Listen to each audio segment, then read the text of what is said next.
Hello and welcome to episode 21 of Irish Ears, a Disney Fancast. I'm Stuart. And I'm Aisling.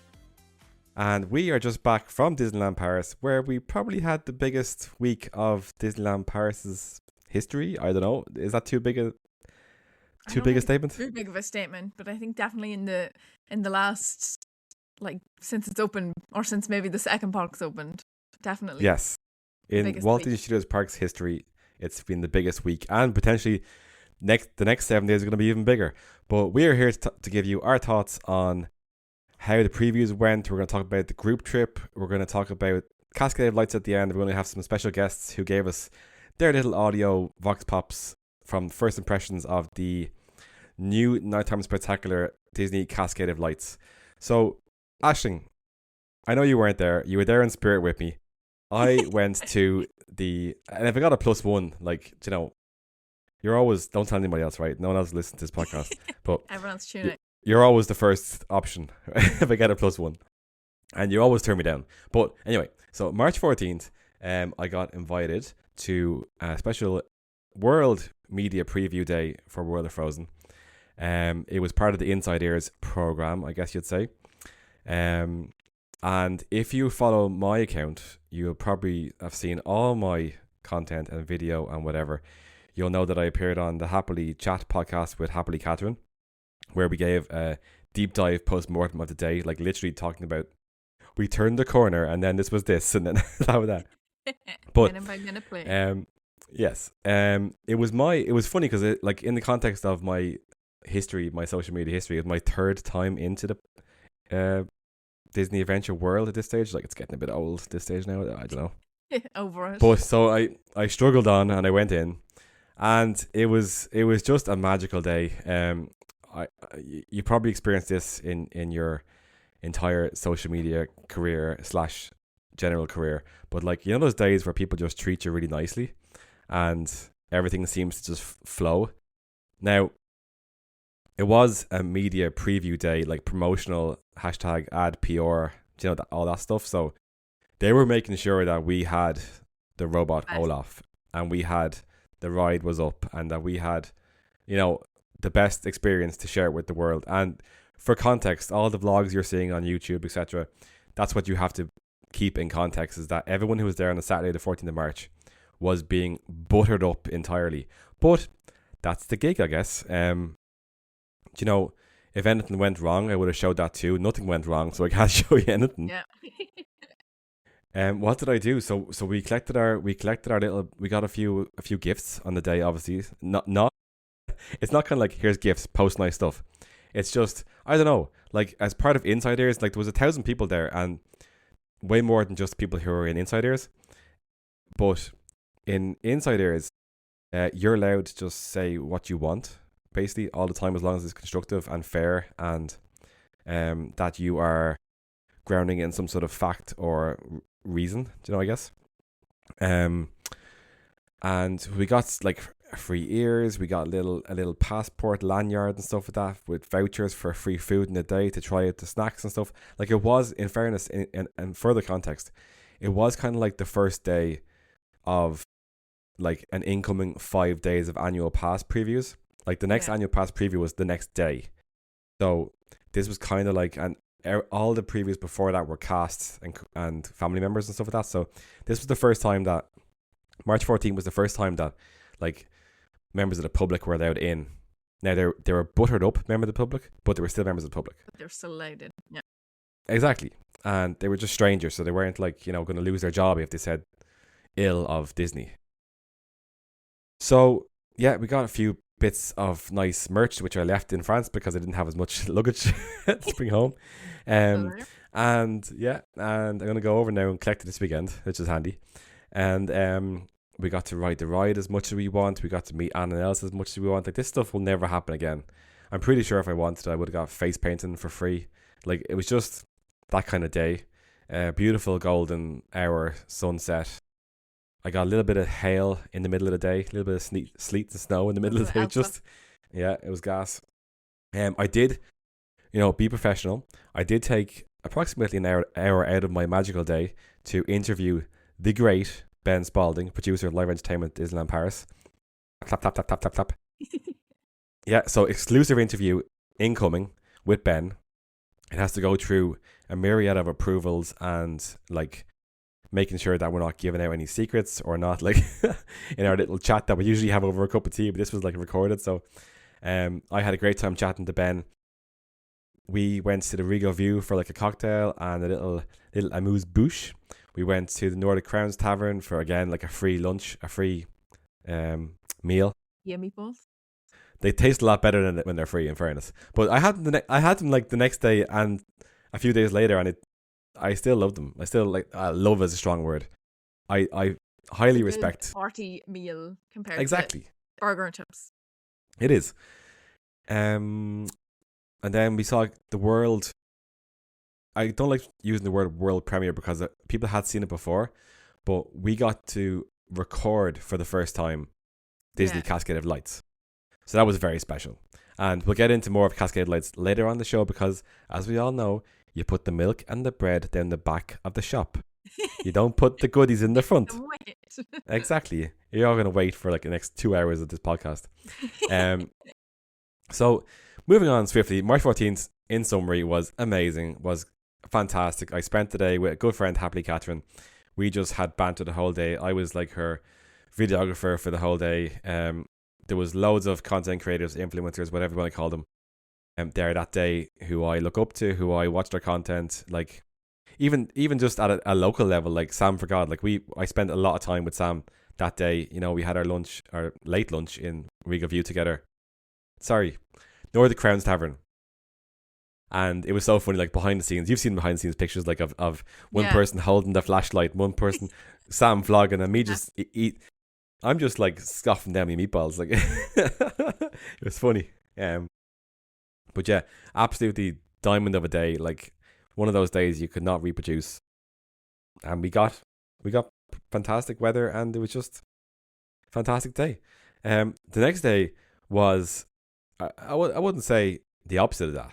So I went into the March 15th annual pass previews. I went in with Catherine again and with Andy, our good friend, Andy's Magic and Snacks.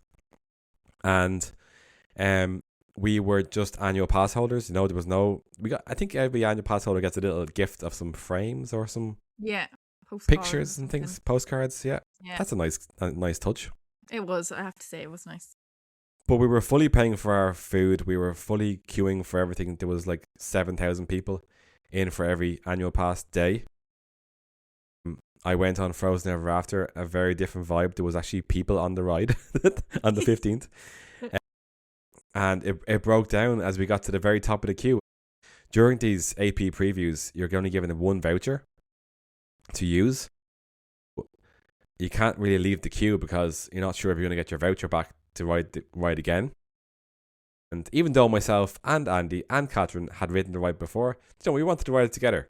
So we stuck out the hour and a half in the queue just while the ride came back up.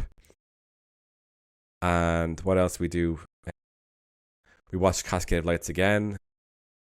We went for a little tipple in the Regal View lounge, the kind of bar area. Yeah. That place is just divine. Like it's so nice. A lot of people's favorite area now in Disneyland Paris, full stop. I don't know.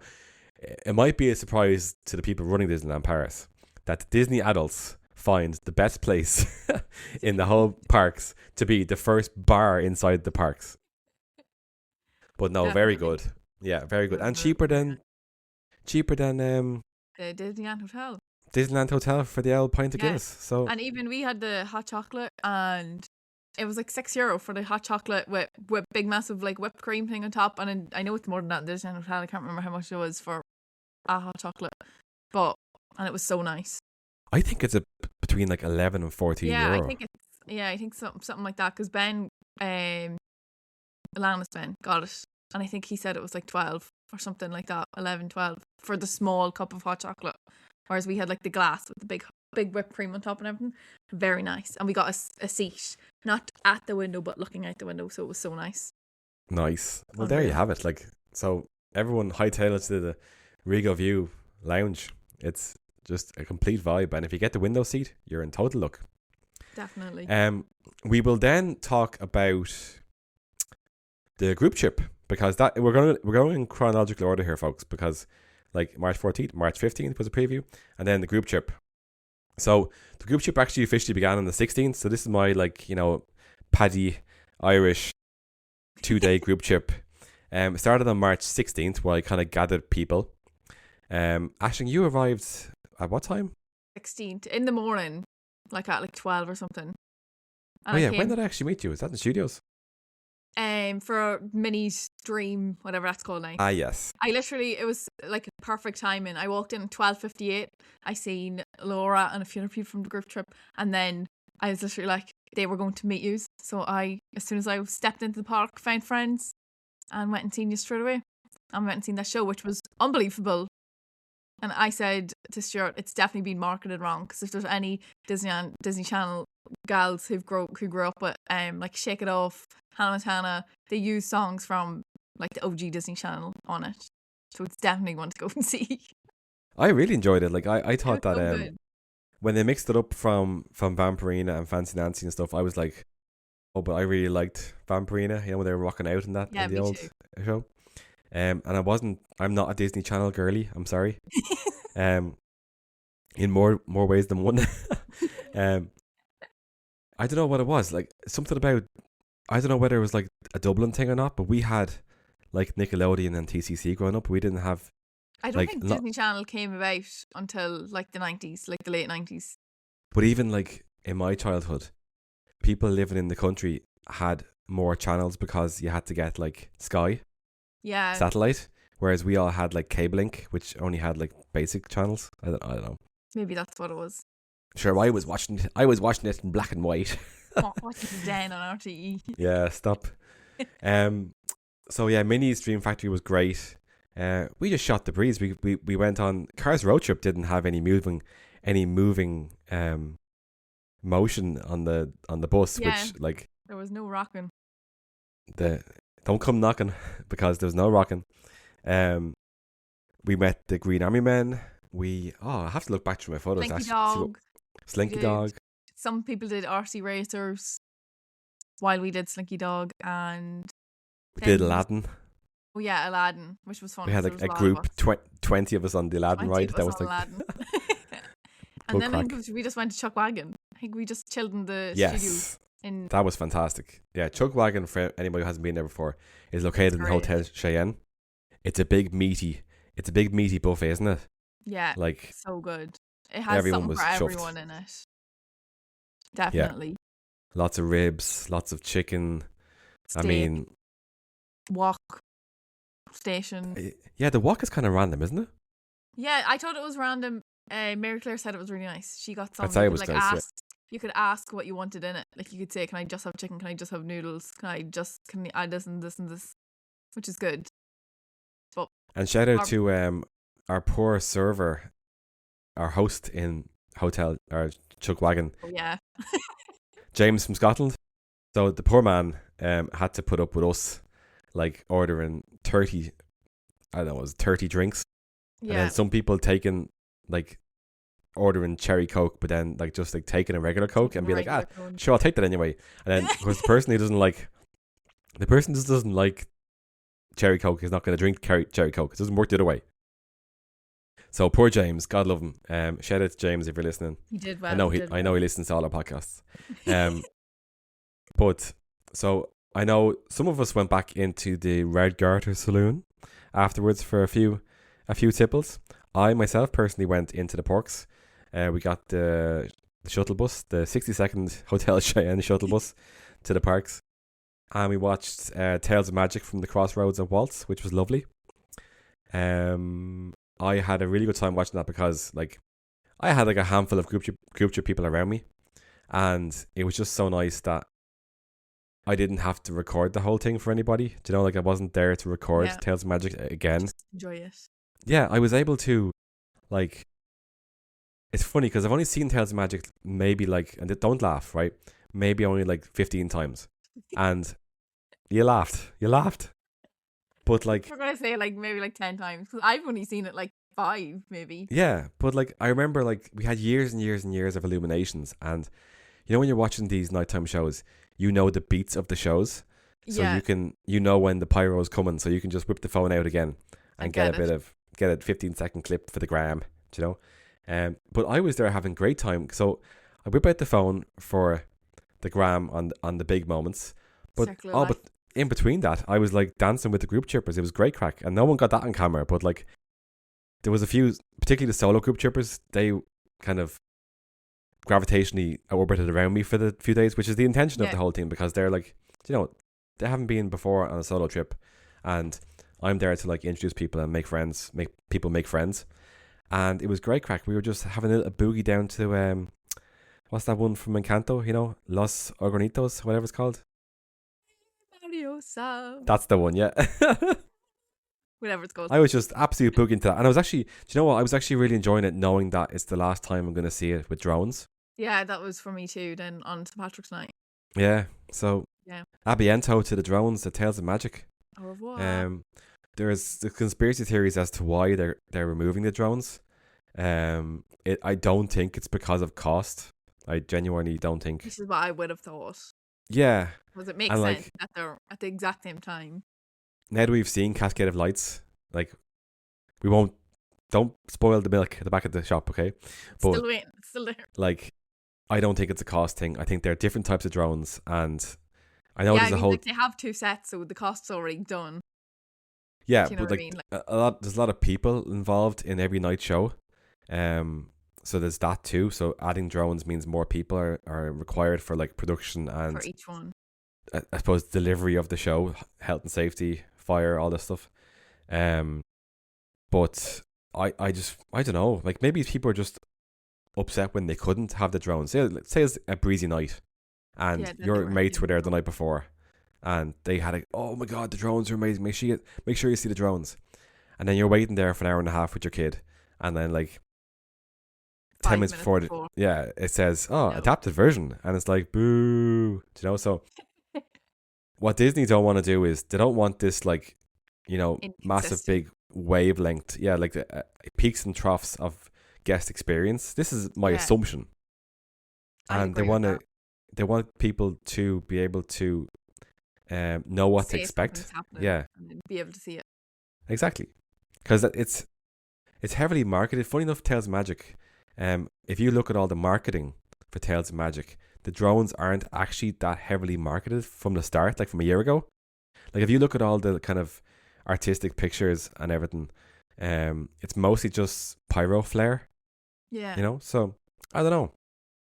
Maybe this was always the plan, but we'll see. And just for like full context, some people are very unhappy with this. Like, I'm not too unhappy.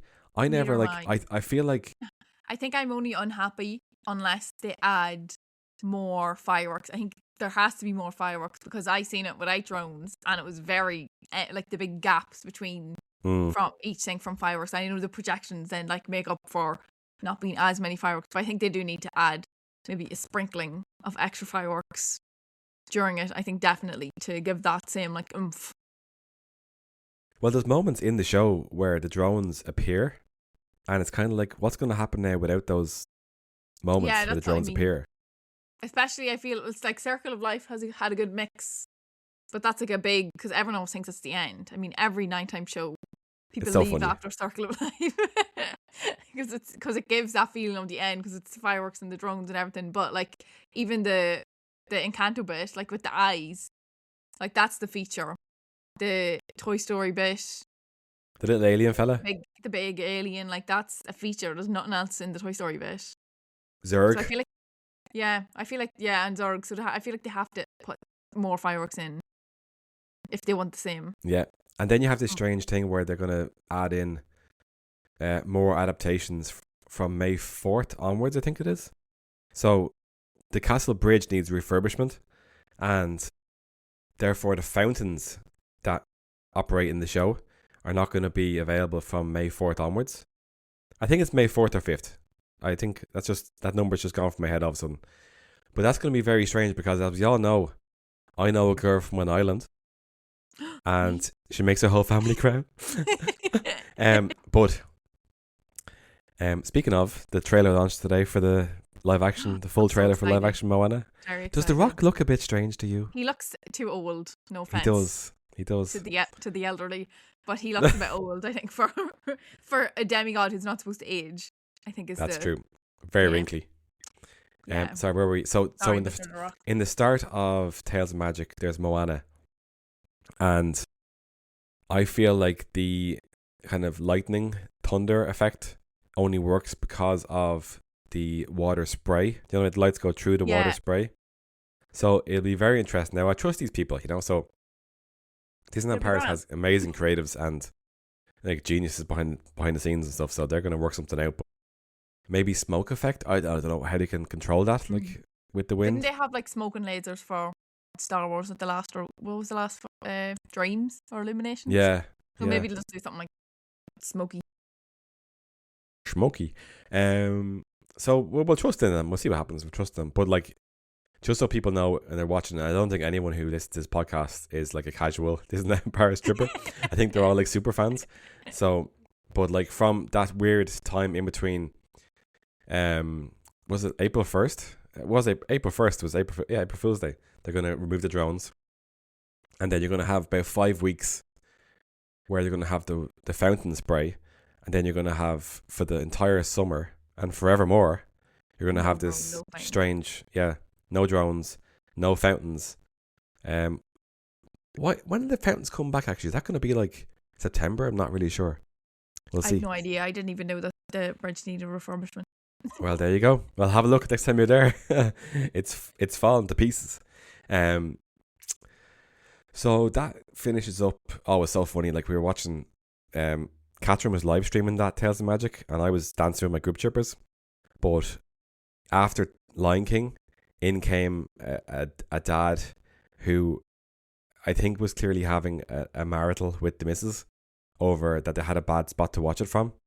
So the dad came in after Lion King, like 20 minutes into the show, and moved right in front of us and threw up the kid on the shoulders. Lovely. With a Mickey Sorcerer light up hat on top of this child. So oh God.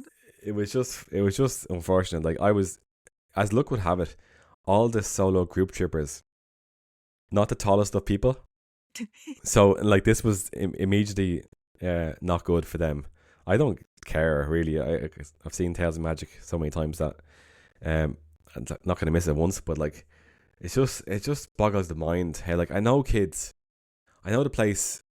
Okay, there's a fine line between the places for kids and the kids should have a little bit of priority. I feel that the kids should always have a little bit of priority because the magic is alive within them, and the magic is alive within adults too. But like, you know, they go and meet Anna and Elsa, they think it's Anna and Elsa.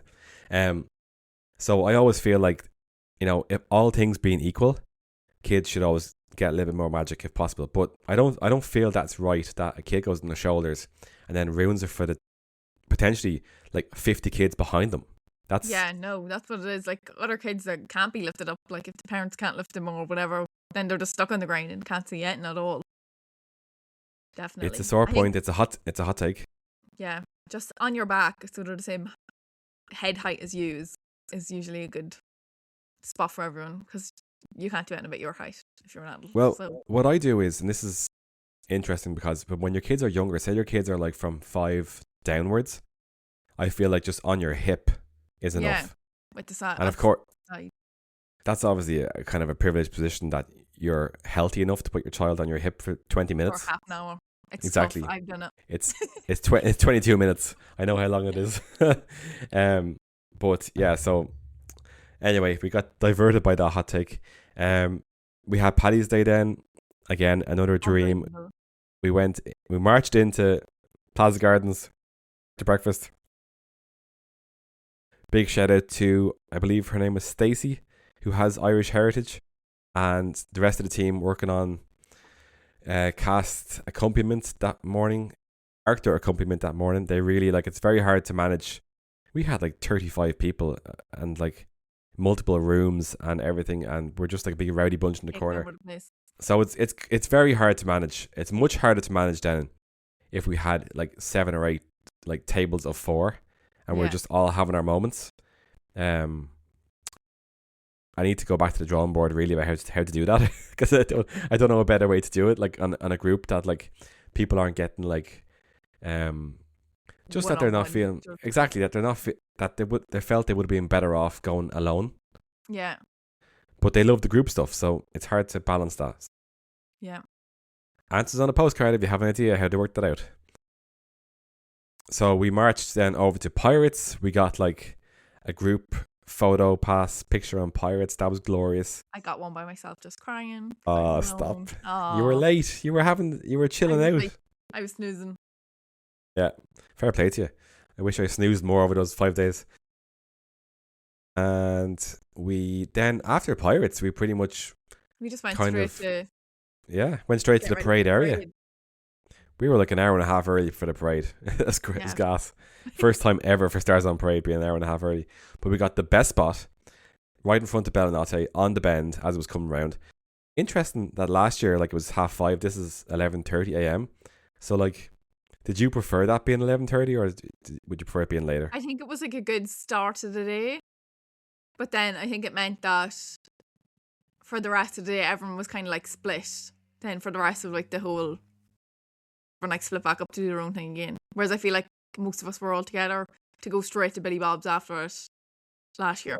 If I can remember, that's what we did, I think. I'd say so. I think so. Yeah. But yeah, the parade itself was absolutely great crack. Shout out again to the cast members. The guest flow, unbelievable.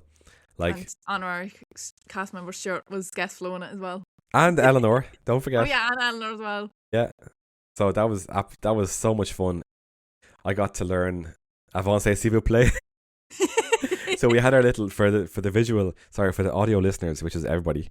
I had these little guest flow kind of airplane guiding, what do you call them, batons, light up batons. Eleanor, the legend that she is, got like 4 of these a few years ago, and I have 2 in my house here, but I forgot to bring them. So lucky enough, she brought her 2, and we just had the best fun ever. There's a little like walkway in between Bellinate and then going across the road to, you know, where you usually meet like Tigger across the way there. And it was just so funny. It was just like shouting like, everyone keep moving, and Avancez s'il vous plaît. So and I was like going, Arrai glat, let a hull, Arrai glat. You know, no one knew what to be talking Oscuelga. But yeah, it was just such fun. And like to seeing like, I saw like DLP report getting pictures of me like and stuff like that. That was so funny. It was just like so funny. Like there was loads of, as well as that, like American YouTubers over, and I told them I was going to do this, and they didn't believe me. And then they turned up like half an hour before the parade, and were like, "Oh my God, you're actually doing this!" And I was like, "I told you I was going to do it."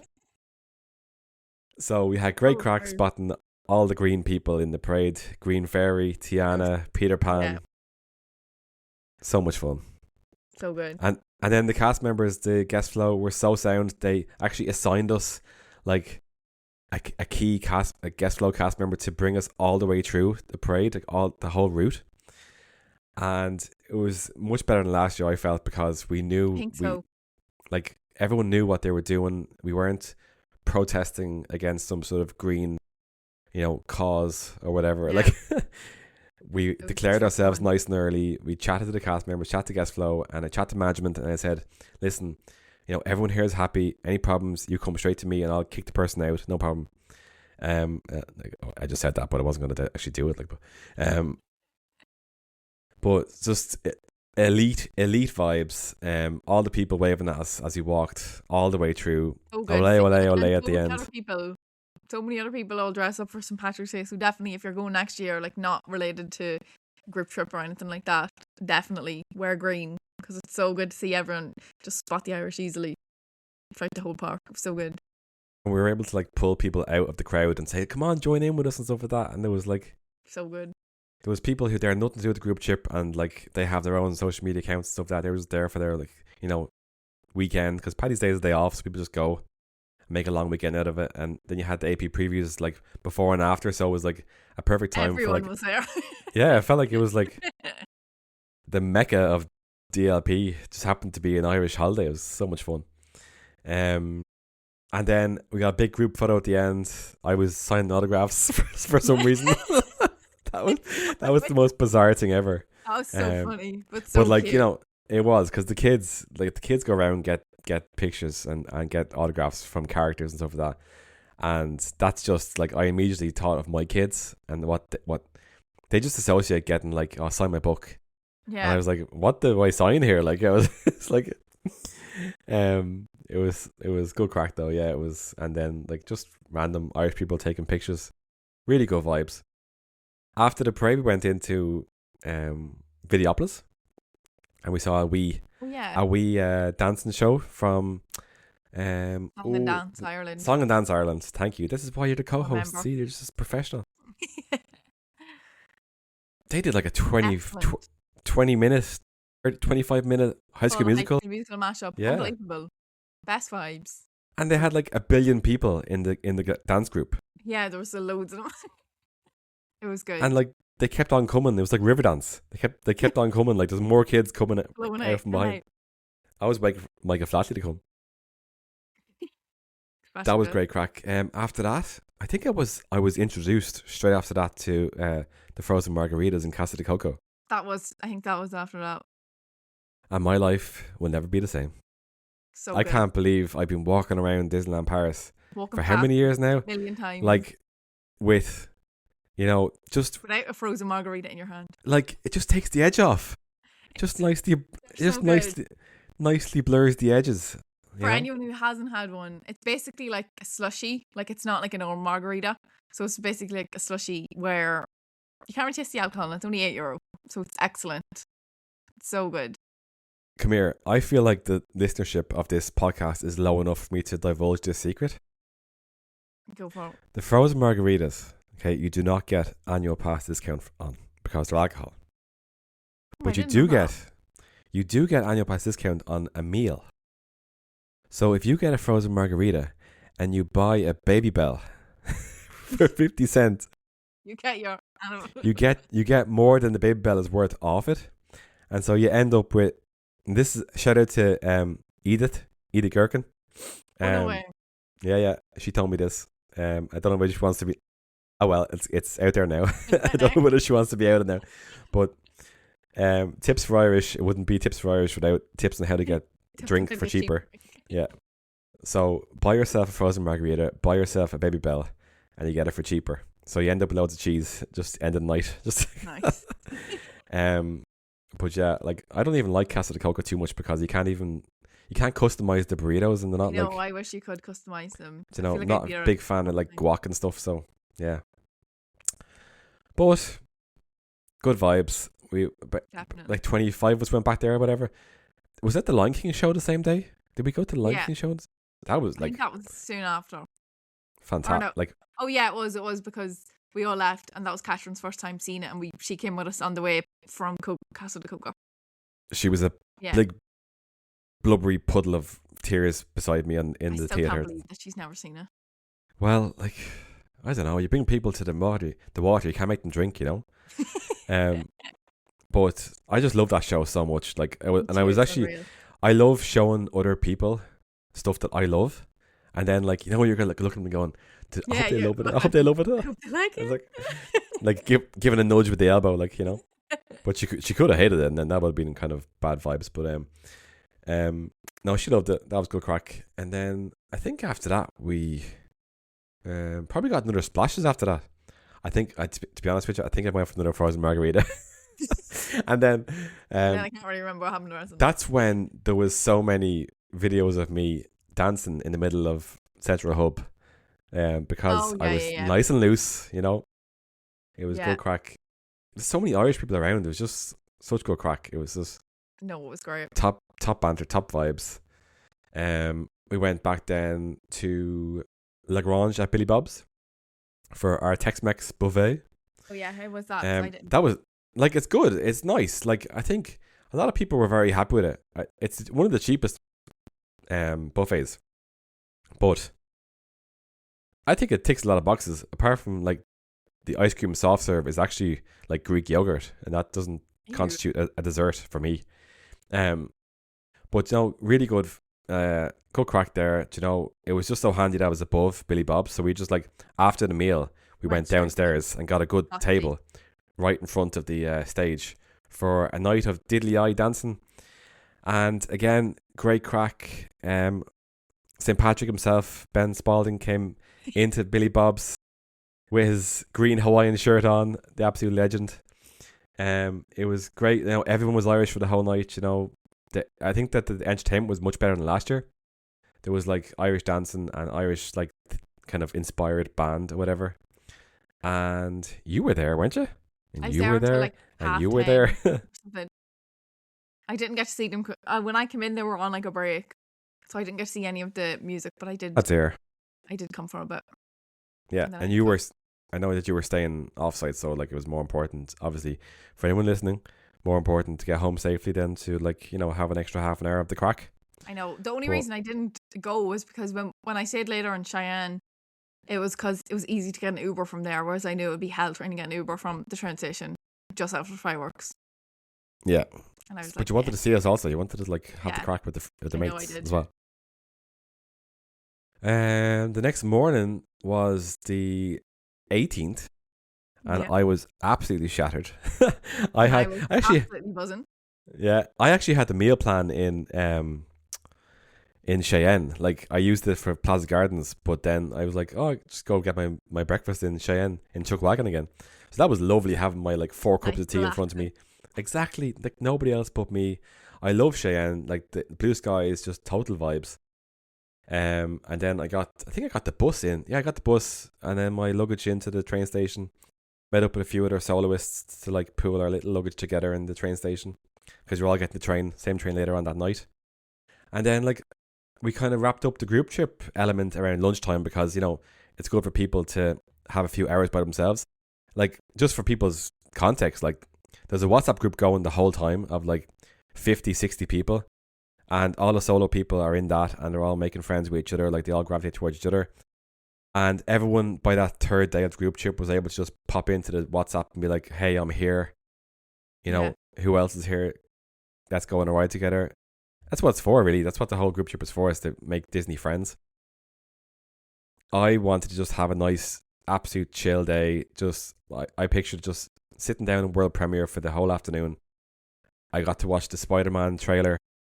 And then some of my friends had a different idea where they were like, no, like, come on into Adventure World again, Disney Adventure World again, come on into World of Frozen. And I was like, do you know what it was actually? Like, obviously I'd been on the Saturday and the Sunday.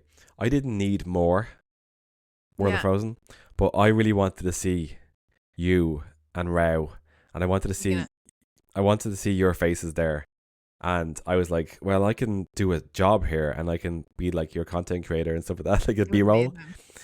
And I was just like, no, like I can be helpful here and also have a great time. And so I ended up stumbling into Disney Adventure World for my like third day out of 5 or whatever. Totally unplanned. I actually wrote off going in like 2 minutes before going in because there was just like a mix up between people or whatever. And I was just like, listen, it's grand, it's all good. Don't worry about me. I'm going to my own thing. All good. Thank you. So how was it for you? Unbelievable. Press play now. I keep saying this to everyone, but I can't believe that that's like Disneyland Paris. It feels like it's a completely different park altogether because when you walk in, and I feel like I definitely think, like Stuart said this before, that videos really don't do it justice or photos seeing it, but like the actual scale of everything when you first walk in and see the lake and everything is just crazy. And I just can't believe that it's actually at the back of the studios. Like it feels like the back of the studios is Cars Road Trip, not all of that good stuff. Do you know what it is? And this is what I don't get, and this is the magic of talent, I guess. But the sightlines and the aspect ratio. Obviously, you can see. I'm not talking about sightlines. Like you can see Tower of Terror everywhere. It's like 200 feet tall building. You can't miss it. But like just the kind of the ratio between like the length of Adventure Way and then the size of the lake, and then how big Arendelle is when you're on this side of like it's just I don't know how. Because that lake only exists in Disneyland Paris. Like in Hong Kong, they don't have that lake. So how did they know to make it certain size and to give it that vista? Like it's just that. And like I will say, Arendelle is small. I know that's what some people are giving out that it's small, but I feel like it seems small now because not like the rest of the lands spiking off the lake aren't done. But when you're actually looking ahead, the mountain like goes the whole way across the lake. Like this is the way I explained it, was that when you're like, if you think of the lake as a clock, like Arendelle is only 10 to 12, which seems small, but then it's not really, because the mountains go the whole way around. Like the actual Arendelle that you can stand on is only like 10 to 12. But when you're looking straight on it, the mountains are like the whole way across. It just looks unbelievable. And the sunset, like with the spot that it's in and like the way everything is, it's just unbelievable. It's so good, because that means anytime you're going to have a clear day, you're going to get an unbelievable sunset. It's like as if they designed the land for the sun to set behind Arendelle. Yeah, literally. What? Like, how do you do this? Like, I know the sun sets in a certain place every day on a certain time of the day, time of the year, whatever. But that just like that attention to detail is unreal. It was so good. We got an unbelievable sunset as well that day. It was just a week of unbelievable sunsets. So good. So tell us, I want to get your, like, my content is wall to wall. I'm on every podcast that'll have me, so everyone knows my like, just sum it up basically. I think beautiful land. I think the ride Frozen Ever After is like, not from a Disney, like, you know, critical thinker kind of, you know, world park going person who goes and critiques what Disney does, like constructively critiques. I'm talking about, like, my kids are going to love that ride. They're going to absolutely, like, that's the bar for me, okay? I don't need to know that that's in Epcot, that's in Hong Kong, like, that's in Paris now. Yeah. And it's such a good ride. It has the perfect amount good. of, like, it's not too long. It has the perfect amount of just, like, you know, scenes, excitement and scenes and music. And the drop, I didn't realize it was going to be that steep, which was so fun, because it's steeper and shorter than the Pirates drop. You have like a lap bar and everything, so that's how you know it's steeper. But it was so fun. Like, it's just like an extra little thrill in the middle of like a really good dark ride. I love it. It was so good. Like, it's not like Big Thunder where you're kind of going, oh my god, this is amazing, best ride in the world. But I'm just so happy coming off it, because you come back out into Arendelle and it just surrounds you again, all the music and everything. Like the whole land, all the little shop fronts, beautiful. I think so cute. The shop itself, Arendelle Boutique, is obviously jammed at all times, but all the merch is just like delectable. That's the like knitted like Olafs and everything. Like, it just gives that real like handmade like Norwegian kind of feel to it. Even like the jumper that had was it like Arendelle Boutique? Like, I don't know if it actually just had the name on it or it said something, Arendelle Merchant or something. But the embroidery was actually like cross stitched, so everything just felt like all the wooden things like up on the with any Disneyland Paris shop. It's always good to like look up because of so much extra details in it. But so in this one, it had like all the like hand painting on the walls, and then it had on the lights, it had like a little puffin and like all different like characters the whole way around it. Like, it was just so good, all the details. That was one thing definitely in Arendelle I loved. All of the door frames, everything had like little ornate like paintings and patterns and different things on it. I just feel like they could have just like left a lot of the doors blank, like even in the hallway of going to meet Anna and Elsa, like every little inch of anything that there was actually decorated to be on theme. I feel like they didn't leave anything not decorated with little details. It was so pretty, everything. Actually, I'm not being rude here. I'll get my phone open here because I took a picture of the sign behind the cash registers, and it says, bunnies like to hop, horses like to neigh. The clocks say tick-tock, hey, come out and play. Like, we read that, we were like, it's so funny. Yeah. It is. It's like, there's so much detail everywhere. Like, all these little posters. Like, spend time, if you're going to Arendelle World of Frozen, like, spend time going around all the little posters and all the little glass boxes and stuff everywhere. There's so much detail. And I know they could leverage on Hong Kong, but, like, hats off completely to the place. Like, and also the Marina show celebration in Arendelle, so good. That's way better than it needs to be. Yeah, I can't wait to see it at night time. I seen it on Florian's video, I think, and he had it up at night time and all the boats all light up, and it looks unbelievable. So and the songs are so good as well. Yeah, really good.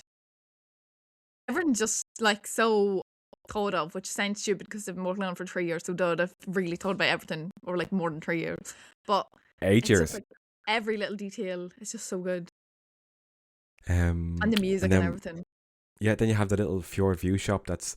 It's really curious. That shop, when I walked in, I thought that was like sweets, but they're little So I thought it was like popcorn or M&Ms. They're little. It's €35 for a jar. They're basically little like mini figurines. And I did see someone post a TikTok today, which was a good point, and they said, why did they have a choking hazards down at toddler height? And I was like, that is a very good point, because they yeah, very are good. on the floor. I wouldn't have even thought of that. It was obviously someone that has a toddler. But it's €35 for a little jar, and they are very cute design of the I actual th- like faces and stuff the way they look. I think they have an awful lot of staff in that shop for that reason. Like way more staff Maybe, than you yeah, have to have. someone will be stand. I mean, people, like, not to say people are bad, but a lot of people would just like pocket them. They're easy to pocket, so I'd say someone would probably be just standing there the whole time. Yoink. Moving on then across the road to the Nordic Crowns Tavern. I think you got the kids The meal kids one. for Yeah. your child, obviously. Yeah, For my child. yeah, Me. for your Olaf. Yeah. But like there wasn't much difference in the size between my adult portion and your We kids said it portion. was 2 extra meatballs and like a little more mash, a little bit more veg. But apart from that, I mean, yeah, I got the ice meatballs cream. 3 times. Yeah, so on Saturday I got the meatballs and mash. On Sunday I got meatballs and quinoa. And then Wednesday I got meatballs and mash again. Just to solidify my thoughts about it really. Not a huge fan of the Tutti Frutti ice cream. I got that the first day, I think, just for something different. But I just prefer I love the way all the desserts so far that I've had in Adventure Way or World of Frozen, that you eat the bowl it comes in. That's just Yeah, because like I love that. Princess one is the like pastry bun too, isn't it? Yeah, I love it. It's like just makes it so much more tasty. And then you have the fountain, and then you have meeting Anna and Elsa. How was that for you? Very good. We had a very nice Anna and Elsa. Well, I suppose they're all lovely all the time, but we like were able to get pictures all individually, each of us, and yeah, they were just so lovely. It was really nice, and the room and everything's lovely. You've got like the mountain in the background when you're getting your picture with them. Very Well, nice. I think one of the best things one of the best decisions that they've made. So like everyone's always comparing Hong Kong and saying, "Oh, we don't get the Oaken little family roller coaster," but you cannot meet and greet with Anne and Elsa in Hong Kong. Oh, It's I didn't know that. they're just roaming. They're roaming, and they stop for like civilized outdoor kind of gatherings.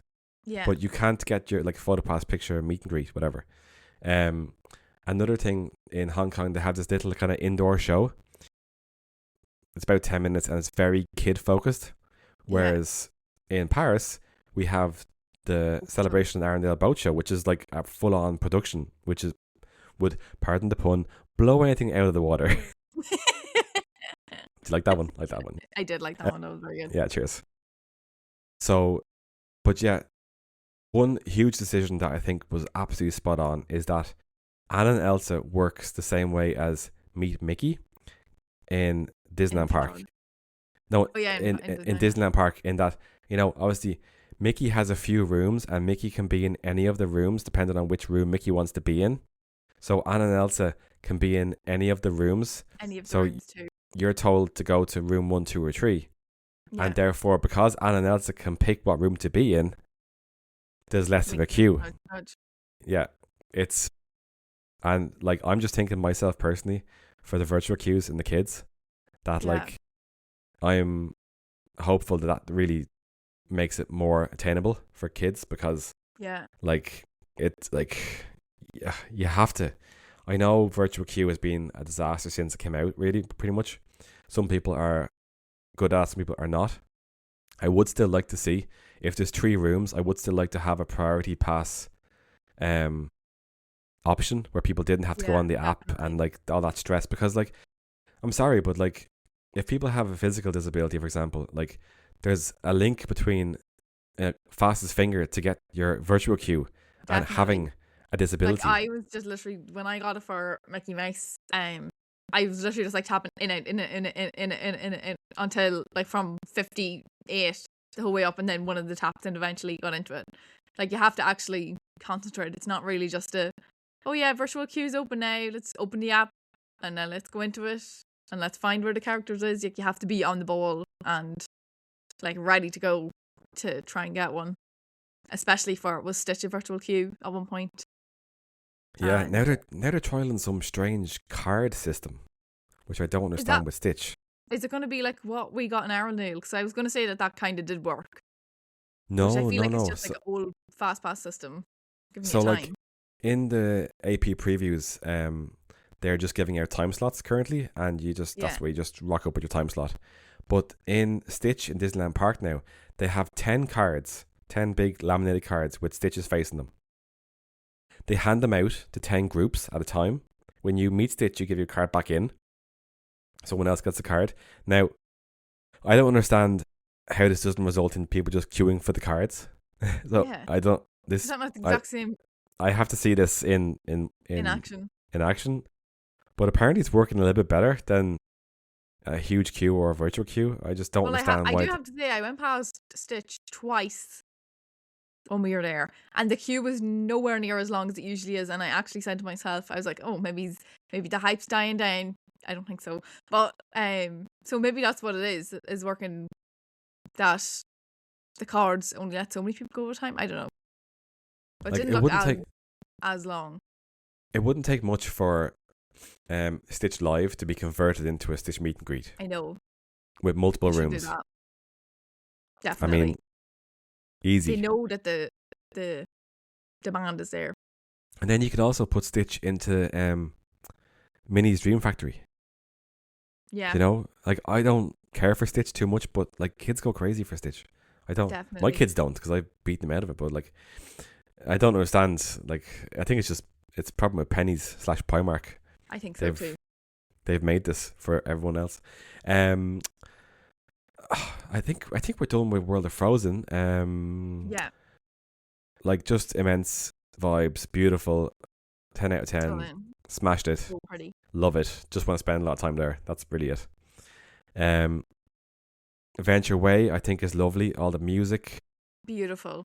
Meeting Mickey there in his little dapper candy stripe outfit. Yeah, very cute. Very Bert from Mary Poppins, I thought.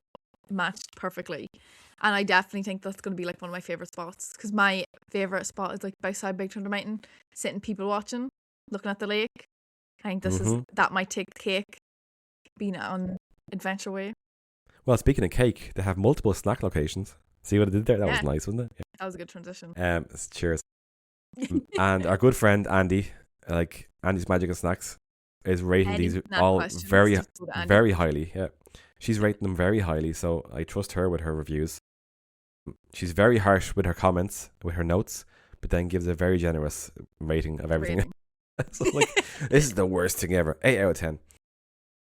But yeah, I'm very very impressed by a lot of the stuff.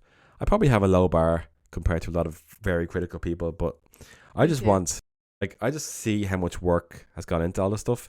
I know there's like over €1 billion being spent on this project, but I don't know, like, it could have been a disaster, and it's not, you know, and it's far from a disaster, and it's gonna unlock, like, if you look from space, like Adventure Bay actually looks like a key, kind of like the Eras Tour, and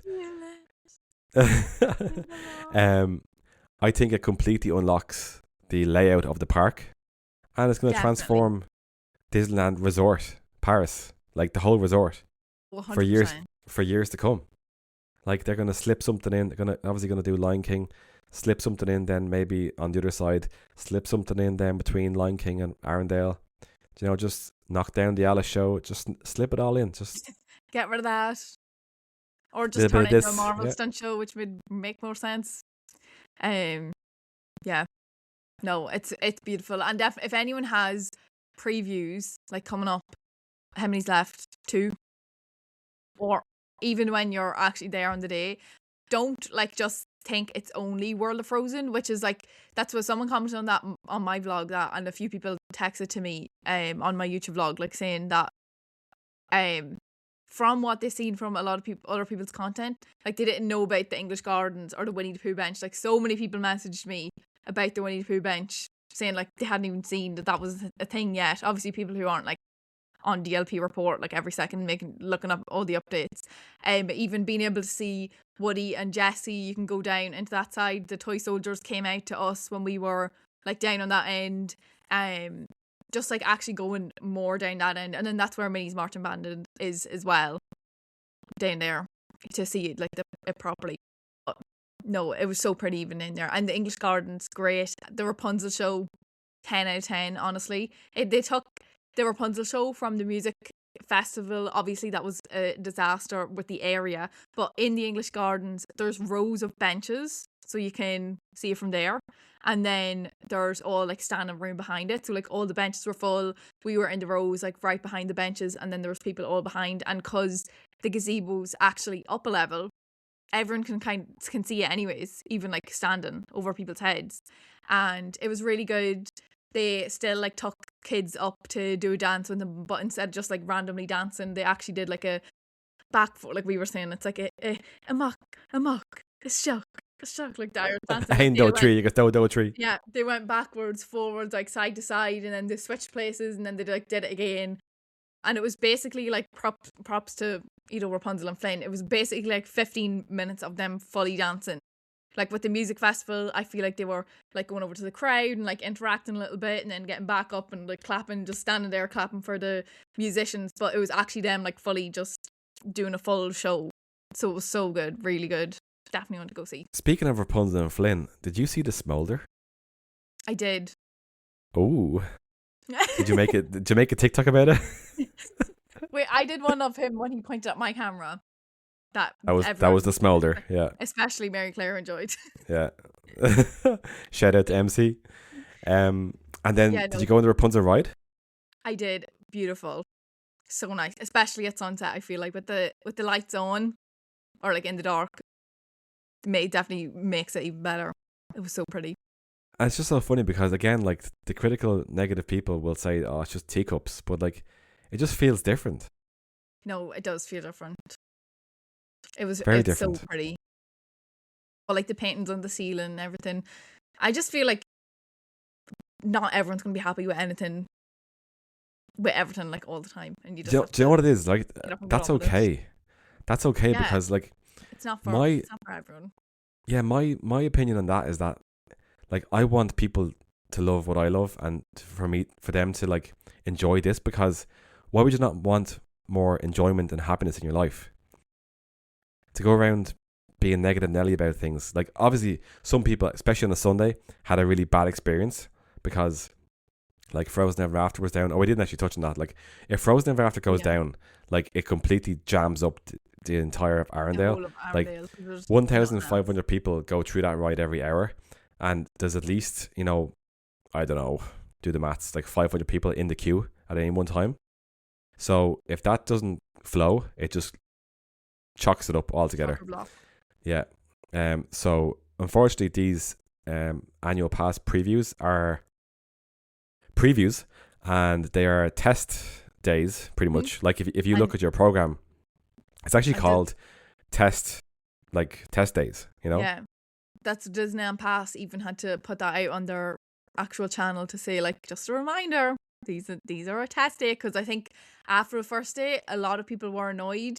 I don't know whether it's because I seen a lot of people bought annual passes on TikTok. I don't know if you've seen that. A lot of people bought annual passes to get into the previews.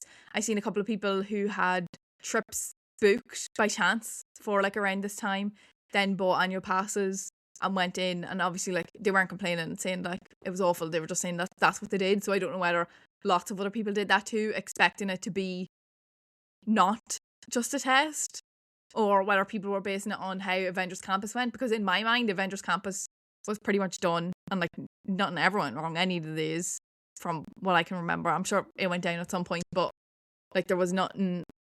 It feels like it's just more popular now at the annual pass compared to back then, even though it was only 2022 compared to now. And the day that people had a bad day, the Sunday, that was only the gold members as well. Yeah, so that was like people paying.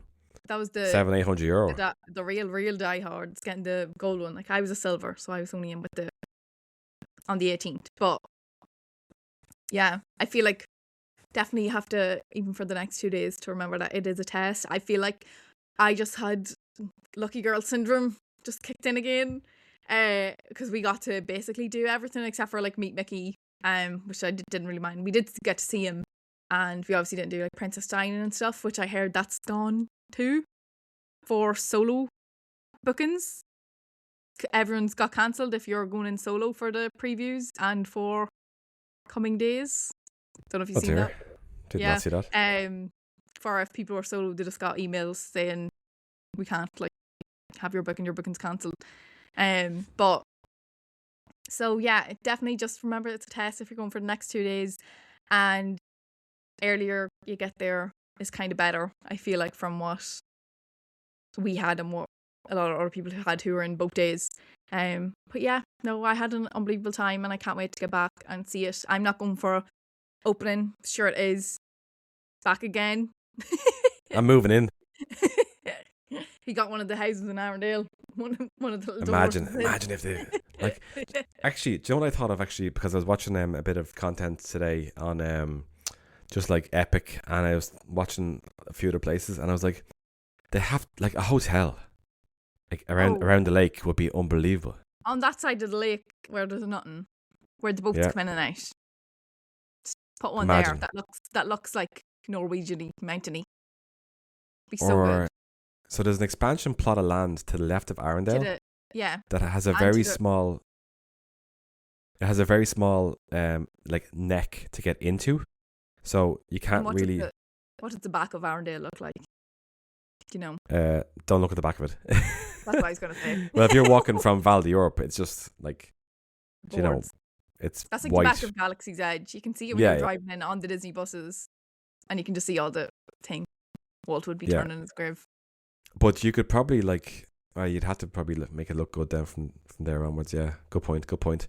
Ah well, but I've thought that they could do like to get from Avengers Campus. So to get to Avengers Campus, and to melt that into Lion King, that you could do a Wakanda land.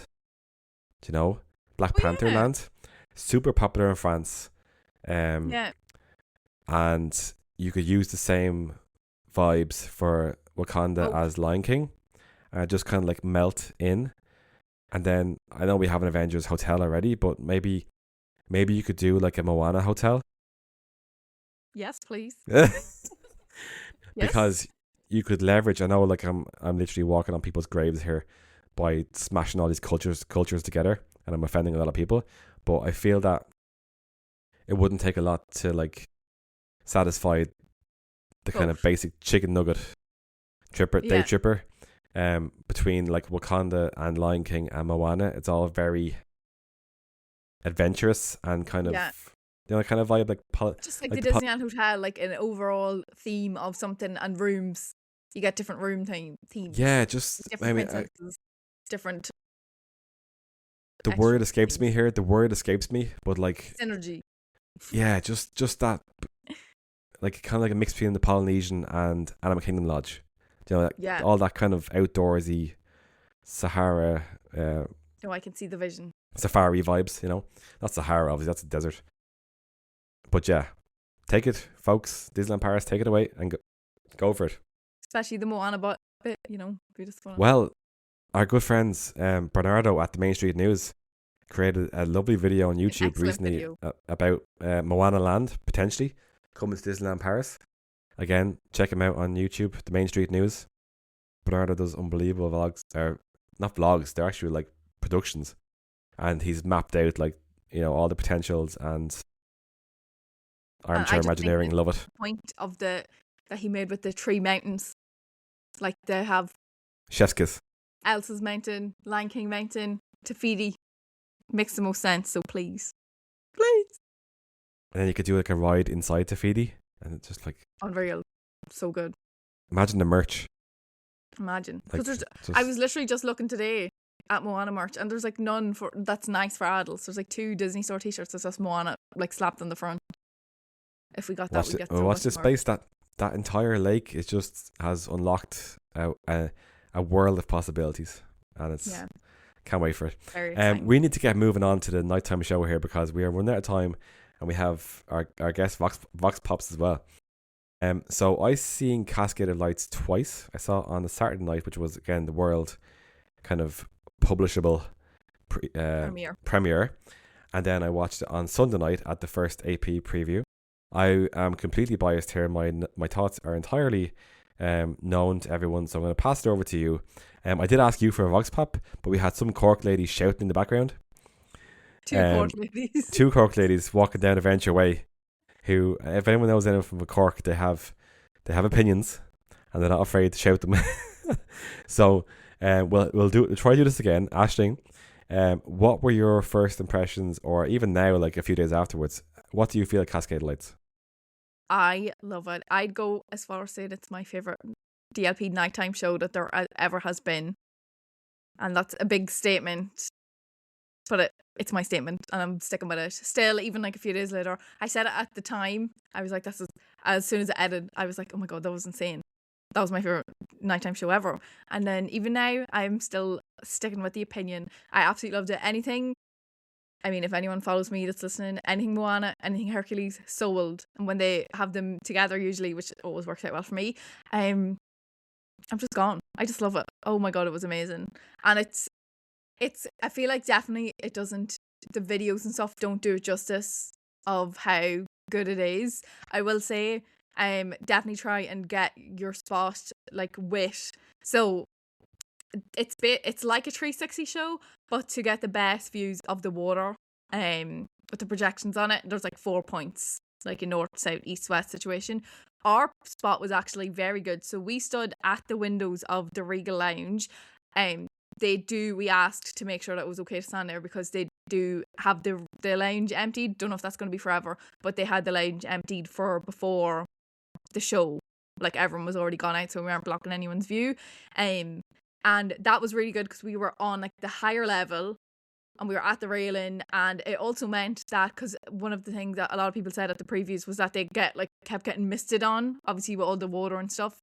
So if there's any wind and you're up high and like that bit further back from the lake, we were like quite sheltered in, being like up right beside the wall. So that was a really good spot if anyone's looking for one for the next time. But it was just unbelievable.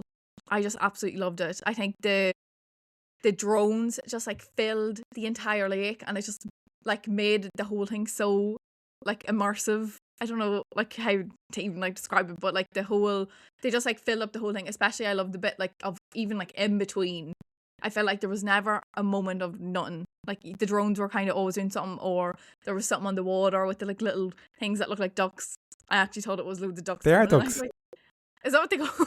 That's literally called the ducks. Yeah, that's the name that the technicians give them.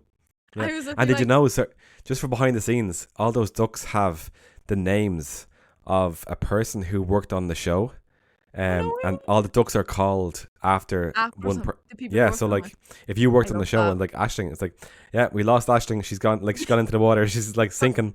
You know? She's just sitting watching the Moana section. She gave up. Yeah, no, literally. Also, just I listened to what you're saying about where you were standing. I think that area is going to be the paid area. Probably up on the because it was kind of like caged in, not caged.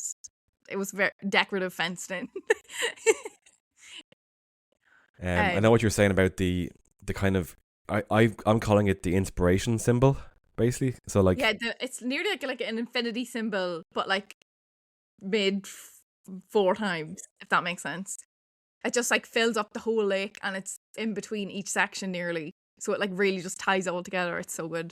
It's a genius design as well, because it kind of shows the scale of the drones, because it's 3D. It's a 3D infinity symbol that also looks like a, what do you call those musical notes? I don't know what they're called. I'm not into music or whatever, but like yeah, so it kind of twists on itself, so it shows you that the drones can go out this far, and then the whole symbol moves. And like some people were complaining that, okay, this, like, you know, like Disney Dreams had a clear kind of narrative storyline. It was literally like a little cartoon you were watching of Tinkerbell making a mess, and then like, you know, and as well as that illuminations where Mickey opened the little chest and the coin and stuff like that, you know, like there was a little storyline, and people were complaining that, okay, what does this have? Okay, but I don't think that the audience of 2026. Sorry, I have to mute myself. I'm gonna cough. But what I think he's gonna say is that we don't need like to have a full true storyline throughout the entire thing, which I would agree with. I think also people's attention spans have gotten a lot worse thanks to TikTok and the likes of that. I feel like that it was also like such a great length, especially because obviously the castle show is going to be like the main show in the eyes of the general public and people who's coming to Disneyland. That the castle is obviously like the icon, and this is like the second show. But in California, when I went there, I would argue that the nighttime show, the World of Color, was much bigger and better than the actual castle fireworks show. And I feel like for me, this is the case now here too, which is very exciting. But yeah, I don't think it needs a full true story. I mean, I think the whole thing was that it's just like all the characters who like had and went on an adventure was like the true line that was true it. Obviously, I mean, it's and like they're heroes and that kind of thing. But I feel like with Adventure Way just was literally like you had Mulan, Hercules, you had Judy Hopps. Obviously, she goes on an adventure because she's going to like into the big city. You've obviously got Moana, my favorite. Who else is there? And then obviously the Avengers, like they're all like adventures.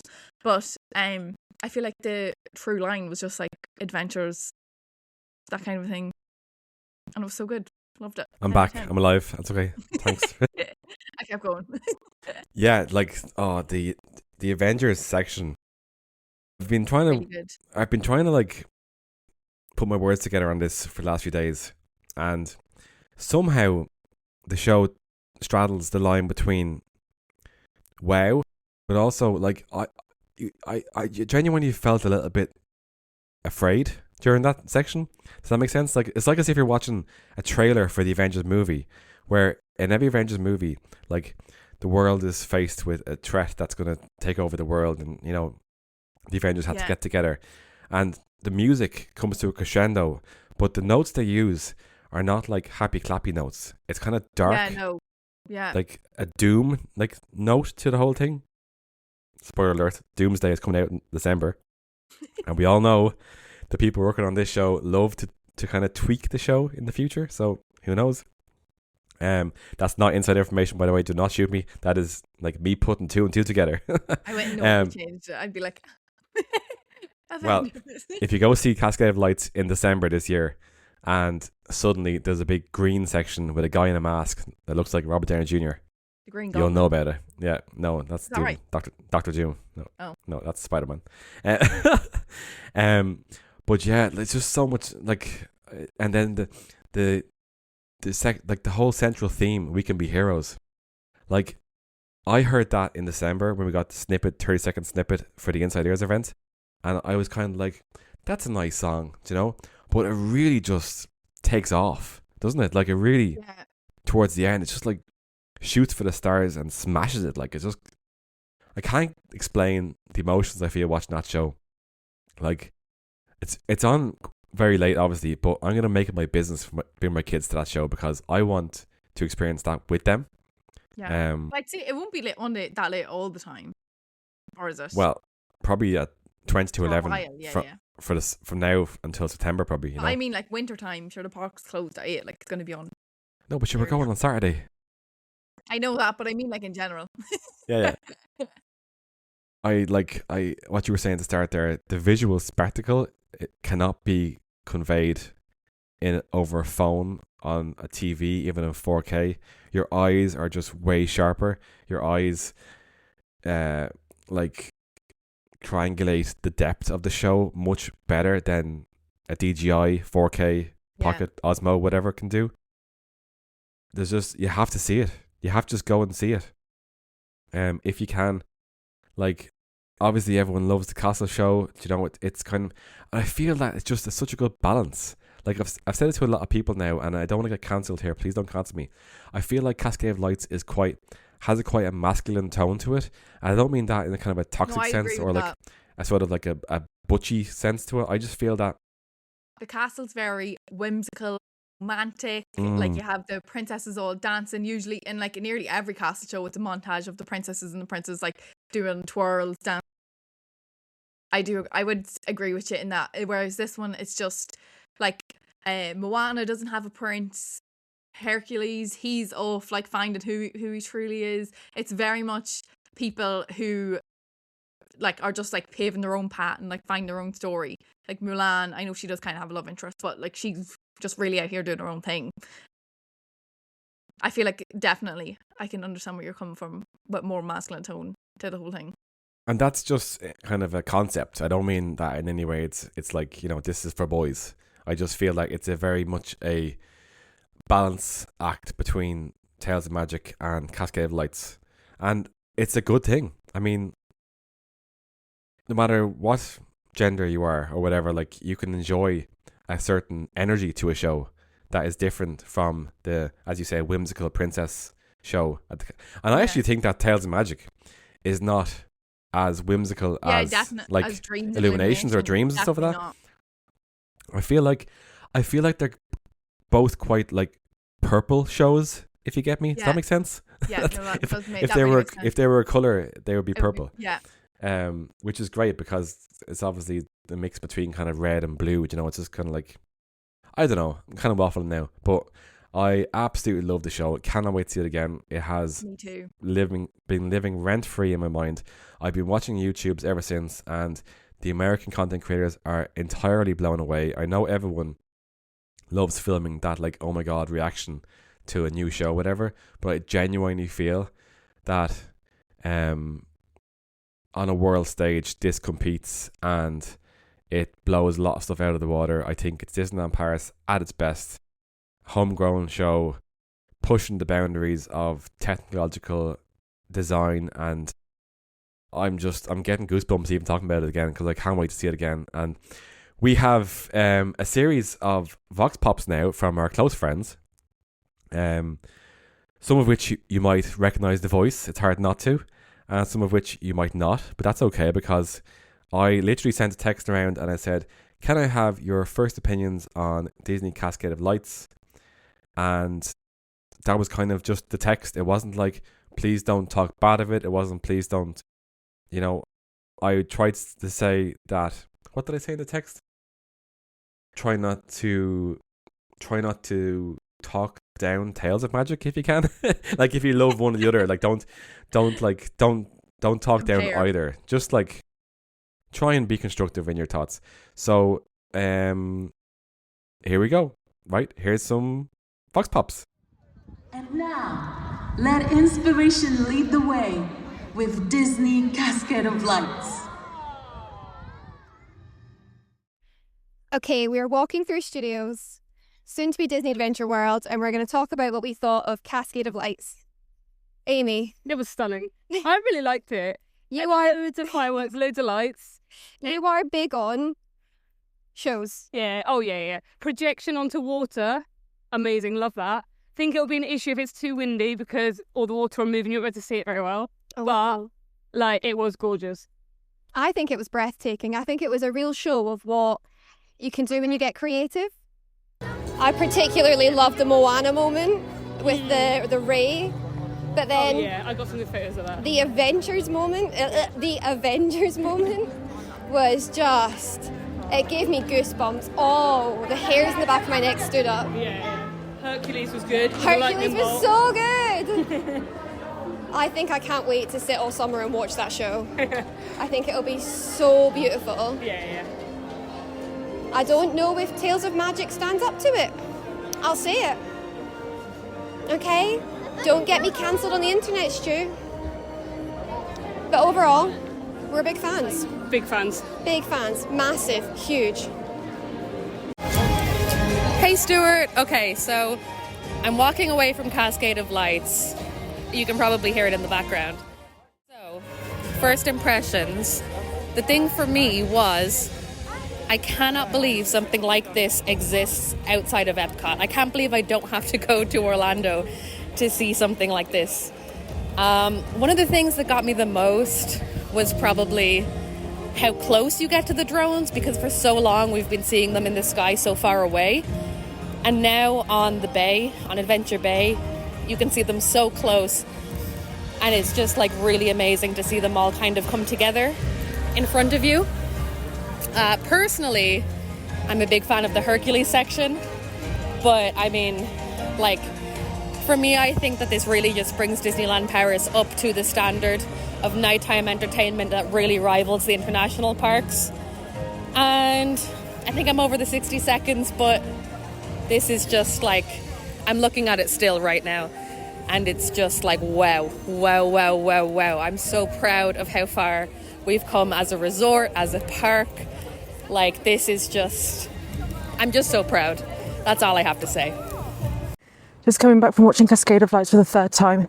Amazing, beautiful, crisp, just fast paced. So much storytelling. I love it so much. Honestly, it is a perfect juxtaposition of Tales, because it has all the other things that we love about Disney, about Marvel and Pixar. It works so well with the land. 10 out of 10, must watch. Hey Stuart, so Cascade of Lights. I'm going to try to keep this as short as I can, but it was just absolutely amazing. I had zero idea what it was going to be like going into Disney Adventure Way. So when I actually saw it with my own eyes for the first time Sunday night, it literally, my jaw was on the floor for the entire performance. I loved the whole theme of becoming your own hero, and they had such underrated characters like Mulan and Hercules in it as well. I just thought it was absolutely amazing, and it is so different to the usual castle show. And I'm so excited for everyone else to actually see it as well and appreciate the amount of work and everything that went into it. And it was just absolutely amazing. I have no bad thing to say about it. It was just absolutely unreal. So these are my thoughts on Cascade of Lights. First of all, how on earth did they do that? Those drones. The thing is, a lot of people across the world are right now seeing it on phone screens and things. Until you see that in person and how those drones are sort of, the 3D nature of them is amazing. I loved that. I thought it was, and I love the fact that everyone can like see it. It's because of the 360 view. I love that. I love that it's completely different to Tales of Magic. And don't get me wrong, I am a Tales of Magic girl. And if I had to choose, maybe, because I like the classic, the classic Disney vibes and all of that. But the thing is that we don't have to choose, because it's like you can have one night and one the other. So I absolutely love that they're completely different. I was taken aback by the fact that Frozen wasn't in it, and I'm a massive, massive fan of the music of Frozen. But then you do hear that all day long in the Bard show and all around Arendelle. So maybe I get it, but I'd love a little bit of a snowflake in the sky. But the Avengers bit and Zootopia, I love Zootopia, so current. I'd love to see, who knows what else they can do with it. But I thought it was fantastic. I thought the technology was fantastic, and the fact that it's completely different to the other one. Cascade of Lights is just beautiful. Adventure Bay is beautiful, and as big as it is, when you're watching the show, it still feels intimate. And the fact that everybody gets a good spot, there's no bad spot to watch it in. My favourite parts were Hercules and Zootopia. I thought they were amazing. And the fact that I got to watch it with my friends. There is no video or picture that could ever do it justice than seeing it there in front of you with your own eyes. It's just beautiful. And there we have it from our closest friends, who had, surprisingly, pretty much mostly all the same opinion. Some did have opinions on Tales of Magic also, which is entirely valid. Like, I loved that we can all enjoy these shows. I listened to Edith's, who I think was in like the middle there, roughly.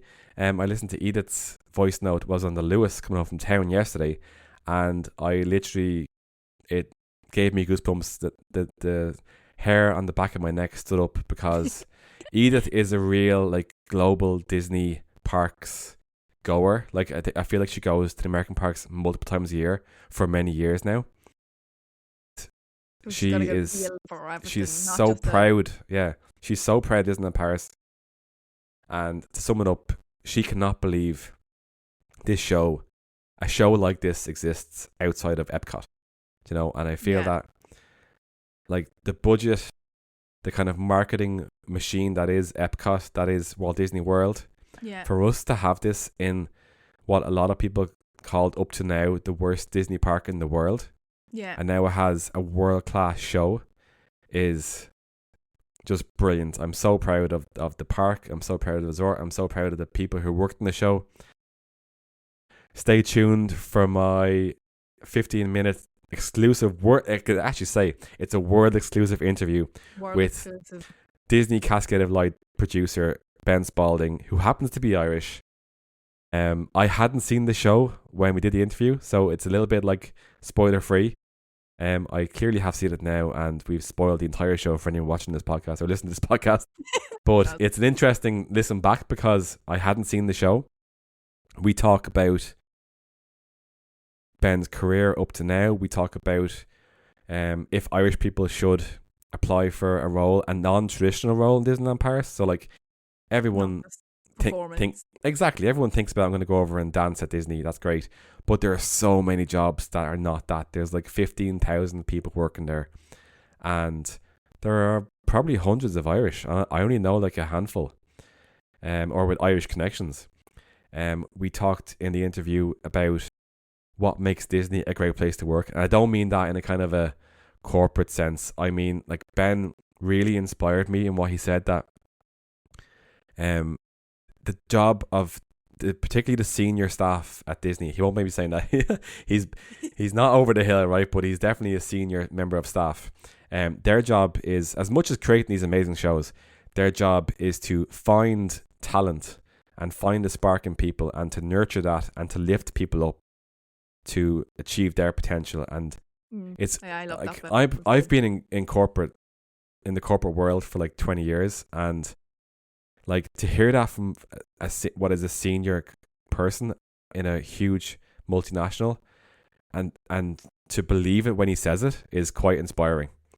We talked about what sort of feedback they take on board with shows. You know, I think that's important part of the whole loop of making shows better.